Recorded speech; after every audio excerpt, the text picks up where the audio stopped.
জয় লা হাওলা ওয়ালা বাংলাদেশ জিন্দাবাদ বাংলাদেশ। কিরে নাতি, ঘটনা কি? স্লোগান চেঞ্জ মনে হইতেছে। দাদা কাউরে কইও না, জয় বাংলা দিয়া বাংলাদেশ জিন্দাবাদে জয়েন দিতে যাইতেছি।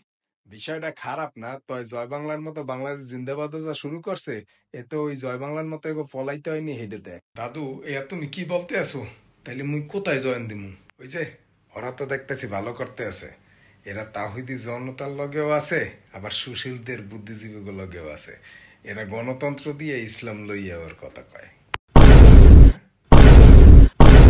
জি ভাই আসেন, সুস্বাগতম। আসেন আমাদের গাড়ির নিকট, আমরা গণতন্ত্র দিয়ে ইসলামকে প্রতিষ্ঠা করে ফেলবো। কিন্তু ইসলামে তো গণতন্ত্র চলে না। দাদু হ্যাঁ কে? আমনে কেডা? আমি নতুন দল। নতুন দল। বেশি কথা বলবেন না, বেশি কথা বললে আপনার আপনার সাথে তো আমিই ছিলাম, তাই না? বেশি কথা বলবেন না। দাদু হ্যালো, এখন আমি হরমুখী মুই দি দেখতে আছি যে দল হয়েছে, যাইতে আসছিলাম জিন্দাবাদে জয়েন করতে। জিন্দাবাদের যে অবস্থা, এটা তো রাইতে পারবে না। আর এখন যে নতুন আইছে, এর তো চেহারা দেখছো না। আর ওই যে এডা ইসলামে, তা আমার আসলে এখন ইচ্ছা করতে আছে সব রাজনীতি মাজনীতি ছাড়িয়া বিসমিল্লাহ আফু ইসলামে জয়েন দিতে। তা মুই ইসলামে জয়েন দিয়ে দেবো নাকি? এই দলের লোকে কি বলো? এই তো এখন লাইনে আইছো। তোমার যদি ইসলামে জয়েন দিতে হয়, তাইলে তোমার কোনো রাজনৈতিক দলে জয়েন দেওয়া লাগবে না। তোমার আল্লাহ এবং আল্লাহর রাসূলের কথা মতো সোজা সিধে ভাবে চলতে হবে। আর সেইভাবে যদি চলতে চাও, হেলে কিন্তু আবার গণতন্ত্র করতে পারবা না। বোঝো নাই? ইসলামে তো গণতন্ত্র নাই। তাহলে দাদু ঘটনা এখন কি হইলে? তাহলে এখন আমি কি করব? এর জন্য তোমাদের রাজনৈতিক দলে জয়েন দেওয়ার কোনো দরকার নাই।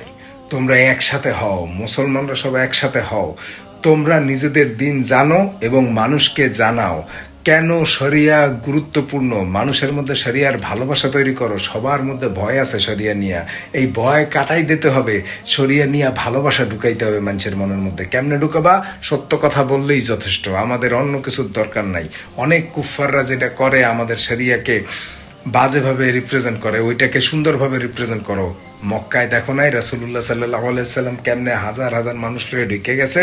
সেইভাবে তুমি এক সময় হাজার হাজার মুসলিম লইয়া মসনদে বৈশা যাইতে পারবা। এই জন্য যে বড় বিপ্লবের দরকার হবে, সেটা আল্লাহ সঠিক সময় নিয়ে আসবে। সেটার জন্য প্রস্তুতি নেবা। কেমনে প্রস্তুতি নেবা? নিজেরা দিন জানবা, মানুষের দিন জানাবা, এবং নিজেরা একটা ইম্পর্টেন্ট স্টেক হোল্ডার হবা এই শহরে। এইভাবে ধরো 10 জন সুশীল কথা বললে তাদের কথায় গুরুত্ব দিতে হয়, সেরকম তোমার কথাও যাতে গুরুত্ব দেয়। এমন নাম নেবা না যেমন তাওহিদি জনতা কইলেই তারা থার্ড পার্টি বানাই দেয়। সেরকম থার্ড পার্টি আর থাকা যাবে না। এখন ফার্স্ট পার্টি হইতে হবে, প্রথম ক্লাস সিটিজেন থাকতে হবে। হ্যাঁ দাদু, এখন মুই তোমার কথা বুঝতে পারছি। তো চলেন, যারাই যে রাজনীতি করেন না করেন, সবাই চলেন একলগে হই। একলগে হইয়ে মোরা দিন কায়েমের চেষ্টা করি। দিন বুঝি, দিন মানুষের বুঝাই, শরিয়া সম্পর্কে ভালোবাসা তৈরি করি, এবং সবাই মিল্লা একসাথে দিন কায়েমের চেষ্টা করি। নাকি বলেন? হ্যাঁ জি জি, চলেন চলেন চলেন চলেন। হ্যাঁ সবাই যাও, আমিও আসতে আছি, আমারও লই যাও। হ্যাঁ চলো দাদু। জয় লা হাওলা ওয়ালা কুওয়াতা ইল্লা বিল্লাহ।